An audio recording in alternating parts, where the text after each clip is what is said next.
Perkenalkan, nama saya Trisna Agus Putra. Saya dari kelas XC Bimbingan dan Konseling dalam mata kuliah pengembangan profesi konseling. Pada kali ini saya akan mencoba menjelaskan di video ini mengenai konselor sebagai pendidik profesional. Apa sih sebenarnya konselor sebagai pendidik profesional itu? Jadi konselor ialah suatu pekerjaan yang dimana seseorang memiliki keahlian khusus dalam pelayanan konseling dan merupakan salah satu tenaga kependidikan yang bertugas menyelenggarakan pelayanan bimbingan dan konseling. Jadi konselor ini bisa disebut sebagai tenaga pendidik karena dia berorientasi bisa juga di sekolah dengan memberikan pelayanan konseling kepada murid dan siswa. Pasti pernah mendengar guru BK atau guru BP ya. Kalau zaman dulu guru BP, terus sekarang guru BK, itulah dia namanya konselor. Jadi konselor ini harus menempuh pendidikan yang khusus seperti saya kuliah bimbingan dan konseling nanti menempuh setahun lagi dalam mengajar gelar konselor seperti itu.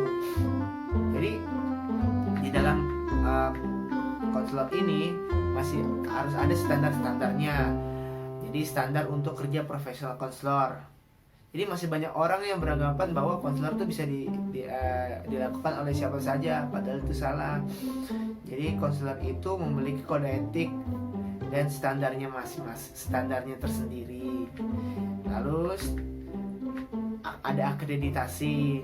Jadi di dalam lembaga pendidikan konselor juga perlu diakreditasi, dan akreditasi tersebut diselenggarakan secara baik-baik, dan terlebih dahulu perlu diterapkan standar pendidikan konselor secara nasional. Jadi di dalam negara nasional itu, dalam ruang lingkup nasional harus ada namanya standar akreditasi konselor. Jadi siapa-siapa saja yang berhak menjadi konselor itu akan terakreditasi seperti itu. Dan juga di sini konselor itu sebagai pendidik profesional berperan dan berfungsi secara kolaboratif dalam hal-hal berikut. 1. Menguatkan pembelajaran yang mendidik. Yang kedua, memfasilitasi advokasi dan aktivitas. Yang ketiga, menyelenggarakan fungsi outreach. Jadi saya jelaskan lagi, menguatkan pembelajaran mendidik itu, bimbingan dan konseling harus meresap ke dalam kurikulum. Jadi dia tuh harus meresap dalam kurikulum yang telah dibuat, seperti Kurtilas atau kurikulum yang baru seperti ini. Guru konselor harus bisa melebur ke dalam kurikulum tersebut, meresap gitu. Lalu memfasilitasi advokasi dan aksesibilitas itu peminatan bimbingan dan konseling berperan melakukan advokasi, aksesibilitas dan fasilitas agar terjadi diferensiasi dan diversifikasi layanan pendidikan bagi pengembangan pribadi, sosial, belajar, dan karir peserta didik.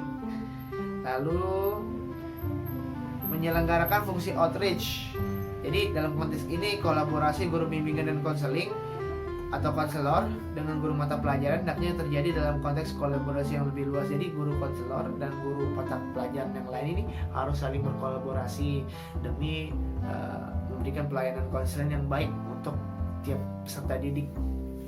Jadi dengan penjelasan materi tadi, pemikiran siapa saja bisa jadi guru BK itu nggak benar ya, itu keliru. Jadi orang yang jadi konselor itu harus menempuh pendidikan dan harus ada standarnya dan juga ada kode etiknya dan lain-lain. Jadi nggak sembarangan seperti itu ya. Seperti itu aja penjelasan saya. Mohon maaf bila ada kekurangan karena saya masih belajar, saya masih menempuh pendidikan. Kurang lebihnya mohon maaf. Wassalamualaikum warahmatullahi wabarakatuh.